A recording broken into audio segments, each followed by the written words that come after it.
TV actress Daljit Kaur की शादीशुदा जिंदगी अब पूरी तरह से बर्बाद हो चुकी है। दलजीत ने 2 शादियां की और दोनों में ही उन्हें दुख के अलावा कुछ नहीं मिला। वैसे तो आए दिन दलजीत दूसरे पति निखिल पटेल पर आरोप लगा रही हैं, लेकिन अब लगता है कि निखिल के सब्र का बांध भी टूट गया है। इतने दिनों से चुप बैठे निखिल ने अपने पर लग रहे आरोपों पर चुप्पी तोड़ते हुए ऑफिशियल बयान जारी किया है। निखिल पटेल ने कहा, दलजीत कौर और मैं दुबई में 2022 में मिले थे। इसके बाद हमने इंडिया में हिंदू सेरेमनी में 2023 में शादी की। शादी के बाद हम नॉर्वे आ गए थे। मैं यहाँ पर काम करता हूँ। हम केन्या में जनवरी 2024 तक साथ रहे, एक फैमिली की तरह। इसके बाद वो अपने बेटे जेडन के साथ लौटकर इंडिया आ गयी। वो आगे कहते हैं, दलजीत केन्या मूव होना चाहती थी और अपनी लाइफ का नया चैप्टर मेरे और मेरी बेटियों के साथ शुरू करना चाहती थी। उन्हें पता था कि उस वक्त मेरा पहली पत्नी से कानूनी तौर पर तलाक नहीं हुआ था। मेरे लीगल काउंसिल ने दलजीत के पेरेंट्स को एक लेटर भी भेजा था जिसमें इसके बारे में लिखा था।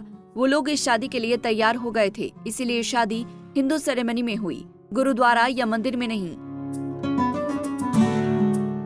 ये रिश्ता कानूनी तौर पर नहीं बंधा था। इस रस्म का एक ही मतलब था कि जिससे दलजीत केन्या चल सके। मेरा फाइनल तलाक इस साल जनवरी तक नहीं हुआ था। तब तक दलजीत केन्या छोड़कर जा चुकी थी। निखिल ने कहा कि दलजीत को पता था कि वो एक शादीशुदा इंसान के साथ रिश्ता बना रही है।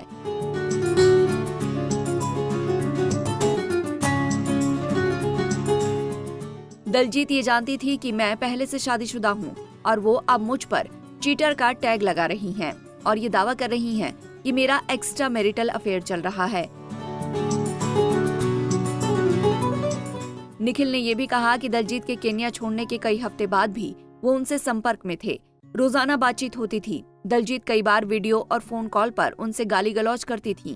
वो कहते हैं, मैंने रिश्ते को सुधारने की पूरी कोशिश की, इस मामले को निजी रखा। मैंने उन्हें केन्या वापस आने को कहा ताकि हम फिर से एक परिवार बन सकें और मतभेदों को दूर कर सकें। निखिल ने बताया कि वो केन्या में नई लाइफस्टाइल अपनाने को तैयार नहीं है। उन्होंने ये भी कहा कि दलजीत ने इंस्टाग्राम पर 3 बच्चों की प्राउड मां लिखा था, लेकिन वो कभी निखिल की सबसे छोटी बेटी से नहीं मिली।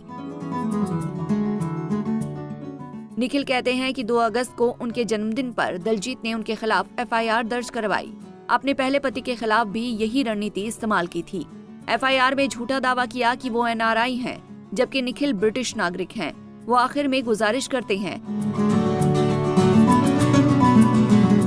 कि दलजीत और निखिल की कहानी बंद करें, क्योंकि इससे उनकी और उनके बच्चों की जिंदगी तबाह हो रही है। अब ये दोनों एक दूसरे पर और कितने इल्जाम लगाएंगे, ये तो आने वाला वक्त ही बताएगा।